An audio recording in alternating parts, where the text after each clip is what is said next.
So let's put it up. You can use this one. Ngifuna siphakazeni.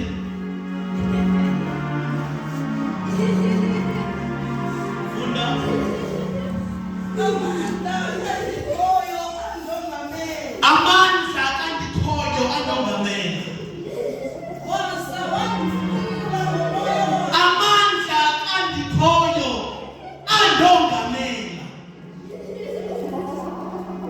Sizothandaza ngalona. Amandla kandikhoyo andongamele. In our time, sithi ngabantu abazokonganyelwa. Ngamandla kandikhoyo. Abantu abangasuprofeta, abantu abangasushumayela, bengonganyelwana ngamandla.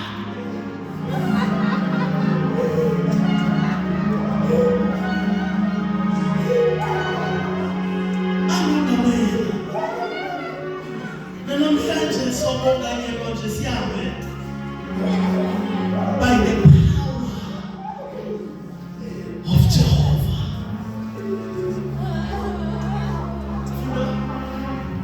Amandla kandikhoyo andongamele. Wazawandifumula ngomoya wakhe. In our days, sithi ngabantu abonganyelwe. Number 2, abafungulwe ngumoya wengcwele. Abantu abangazuhamba with their own strength. Abantu abangazuhamba ngenkalane zabo. Kodwa bazovumela umoya wengcwele abafungule.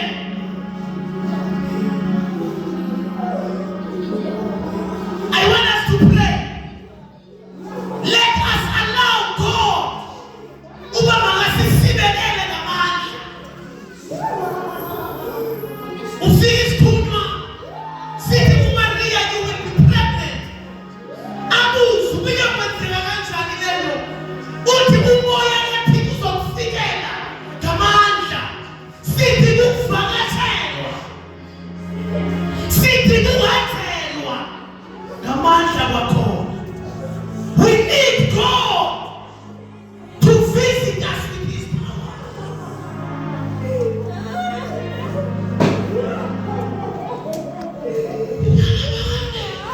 Amandla kandikhoyo andongamele. Andongamele. Wazawandifumula ngomoya wakhe. Wandifunula. Akaprofetanga ngengqondo. Wayefunulwe ngumoya kaNkulunkulu. Wayefunulwe ngumoya kaJehova. Noma eprofeta kwintili yamathambo, i-secret wayefunulwe. Uba sijonge imeko intili yamathambo, ufuneka sifunulwe ngumoya oyingcwele. Uthi noma umile, kodwa kuba umuntu ofumuliweyo, umuntu oflowa kwi-waves of the Holy Spirit.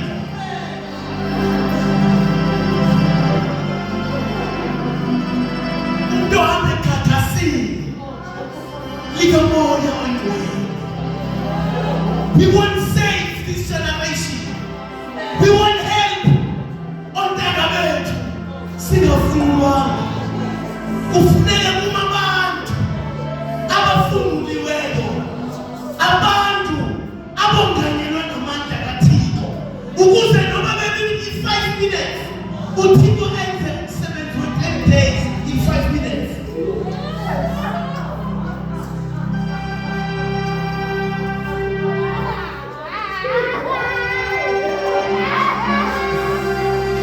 Ufungule. Ngifuna sithandaze ngokuthandaza. Kwalixesha lenkohlakalo, abantu abangazuhamba ngamandla abo, kodwa abantu abazohamba befunule ngumoya kaNkulunkulu. Abantu abazophila befunulwe ukuba kwenza njani, kuphila kanjani. Kanti your secret is one. You are carried by the Holy Spirit. You are carried